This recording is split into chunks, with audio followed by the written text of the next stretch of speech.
This video is sponsored by Notion. While most of us access the internet through a wireless device, a physical link is still required. My website is hosted on a server in North America. If you're viewing this on another continent, your internet provider has almost certainly used a cable under the sea to retrieve the data. Lines just a tad thicker than a garden hose crisscross the ocean, zipping data from LA to Chile faster than the time it takes to finish this sentence. These things are absolute marvels of engineering. This isn't your grandparents' twisted pair of copper wire from the telephone pole to the house. There are more than 400 lines in service, stretching over 1.3 million kilometers, or 800,000 miles, enough to go around the world 32 times. Data travels as pulses of light inside the cable's optical fibers before arriving at a landing station, where it continues its journey over land. Laying cables isn't new and dates back to the 1800s. The first transatlantic telegraph cable allowed Queen Victoria to send a message to U.S. President James Buchanan in 1858, opening up a new era in global communication. During the Cold War, an American nuclear submarine secretly listened in when the Soviets used an underwater cable to communicate between a naval base and its mainland. Today, modern cables carry digital data, including internet traffic, and many of these have recently been funded by tech companies, which now own or lease well over half of the available bandwidth. Facebook and Google are working with regional telecommunications providers to invest in a new line called Echo to connect the US with Asia.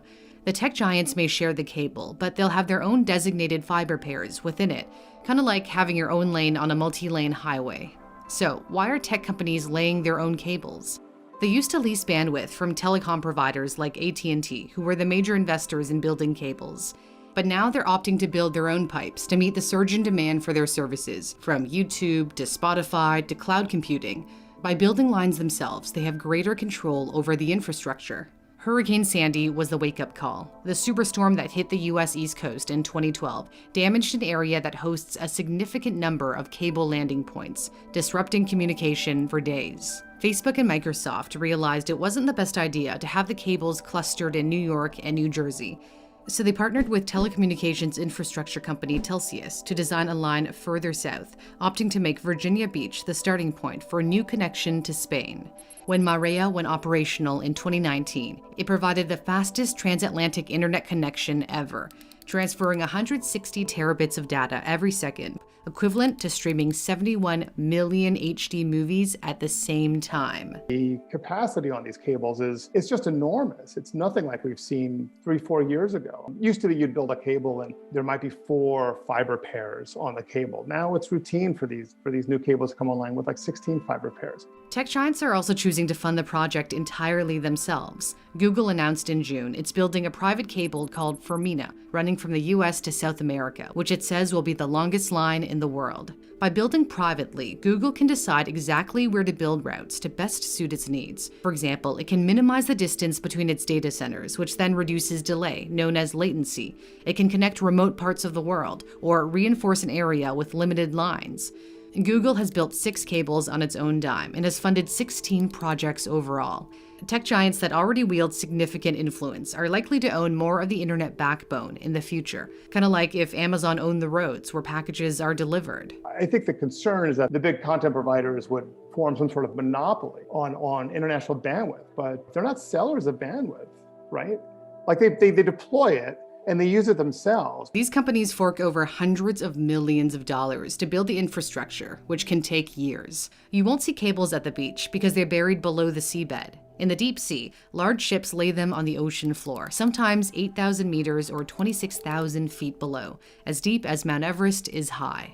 The actual wires inside that carried the bits of code are merely the width of a human hair, while the cable is much thicker, consisting of layers of protection.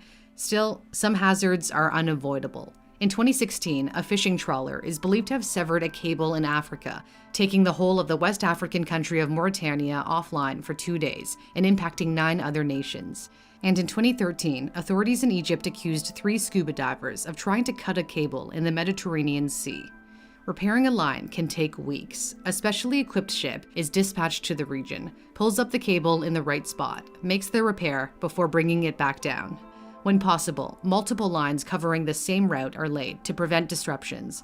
Besides broken cables, there are also security concerns. In 2020, Washington blocked the portion of Facebook and Google's planned cable linking the US to Hong Kong over fears of spying because one of the other backers was majority owned by a Chinese telecom company. Similarly, in 2018, Australia prevented the Chinese company Huawei from funding a new cable to Papua New Guinea and the Solomon Islands over fears China could use the technology to spy on the West, which Huawei has denied.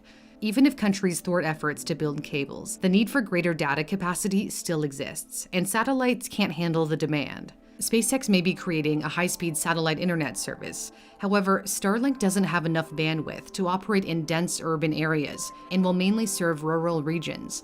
So undersea cables are still the most reliable way to transmit information to the greatest number of people over large distances.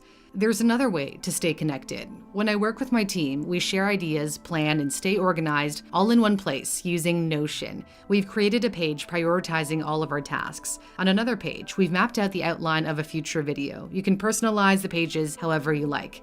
I've also got a private workspace with my own to-do list and various notes to help me stay on track. I first tried Notion when they approached me about sponsoring a video, and now I can't imagine my life without it. Everything is in one place on one app that I can access on my computer or my phone. If you'd like to give Notion a try, whether to use it for yourself or to collaborate with others, you can sign up with the link in my description. For Newsthink, I'm Cindy Palm.